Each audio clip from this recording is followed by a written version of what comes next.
बिस्मिल्लाहिर्रहमानिर्रहीम अस्सलाम वालेकुम। हमारे इस चैनल में आप सबका खुश आमदीद। दोस्तों टेरी है, यहाँ पर एक बहुत बड़ी खुशखबरी की न्यूज सामने आ रही है। पाकिस्तान में मुकाबला वेस्ट इंडीज, दूसरा T20 मैच। सब लोग कह रहे थे कि मैच में बारिश होगी, लेकिन अल्हम्दुलिल्लाह बारिश के कोई इम्कानात नहीं है और इंशाल्लाह पाकिस्तानी क्रिकेट टीम यहाँ पर वेस्ट इंडीज को दबोचने के लिए मुकम्मल तौर पर तैयार है। सबसे पहले आप स्क्वाड सुनिए, पाकिस्तानी स्क्वाड में कौन कौन से खिलाड़ी इस बार हिस्सा ले रहे हैं दूसरे T20 मैच में वेस्ट इंडीज के खिलाफ। सबसे पहले शर्जील खान, मोहम्मद रिजवान ओपनिंग करेंगे। इसके बाद बाबर आजम है, मोहम्मद हफीज है, फखर जमान है, आजम खान, शादाब खान, हसन अली, मोहम्मद वसीम जूनियर, जिन्होंने पहले मैच में T20 मैच में क्या खूब ही बॉलिंग की, वो दूसरे मैच में भी पाकिस्तानी क्रिकेट टीम के साथ होंगे। इसके अलावा शाहीन शाह अफरीदी, उस्मान कादिर होंगे पाकिस्तानी क्रिकेट टीम में। ये टीम काफी ज्यादा तगड़ी टीम है और वेस्ट इंडीज को दबोचने के लिए मुकम्मल तौर पर रेडी है। दोस्तों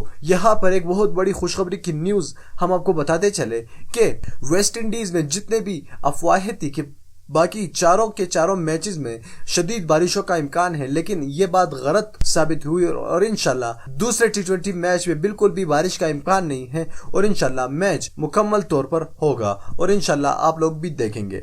दोस्तों इस वीडियो को लाइक कीजिएगा, चैनल को लाजमी सब्सक्राइब कीजिएगा और नीचे कॉमेंट बॉक्स में हमें लाजमी ये बताइए कि आपकी पसंदीदा खिलाड़ी कौन सा है पाकिस्तानी क्रिकेट टीम में। नीचे कॉमेंट बॉक्स में आपने लाजमी हमें बताना है। मैं मिलना चाहूंगा आपसे अगली वीडियो में, तब तक के लिए मुझे इजाजत दीजिएगा। अल्लाह हाफिज।